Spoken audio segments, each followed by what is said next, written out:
Parsha Shmos Shvi. The Aliyah starts off by telling us that Moshe and Aaron are talking to Paro, and they say, let the Jewish people go out into the Midbar for 3 days so that they could serve their God. And Paro says, no way. Who is this God, first of all? And second of all, I am not letting them stop their work to be able to go out into the Midbar for this. And this, in turn, triggers Paro, and he says, you know what? Now we're going to have to make the work even harder, because it seems like the Jewish people are being lazy. They want to go out for 3 days to the Midbar. So we're going to make the work even harder. Now, not only are they going to have to make bricks, but we're not going to even provide you with the straw necessary to make those bricks. Now the Jews are going to have to collect their own straw, and they're going to have to still continue making the same amount of bricks that they were before. So the Egyptian taskmasters, as well as the Jewish guards appointed over the Jews, go out and tell them, we're no longer able to give you straw. You have to collect it on your own. And of course, the work becomes even more difficult.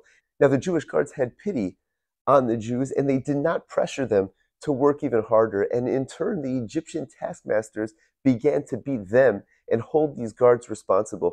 Rashi points out that as a reward for the fact that they didn't pressure the Jews, ultimately those guards were selected to be the Sanhedrin. Now at this point in time, the guards, they go over to Paro and they say, come on, why are you doing this? You're not giving us straw anymore. You're making this so difficult. And Paro responds with the same thing he said before. You, the Jewish people, are being lazy. That's why you're trying to leave for 3 days. That's why I'm making it more difficult. And the parsha concludes by telling us that there's people in Klal Yisrael who start going over to Moshe and Aaron and start blaming them for what's happening, and in turn Moshe and Aaron go to HaKadosh Baruch Hu and they're crying out, saying, why are you doing this, Hashem, please? And Hashem responds back to Moshe and Aaron that you're going to see what I'm going to do to Paro, and through my strong hand, ultimately, Klal Yisrael is going to leave.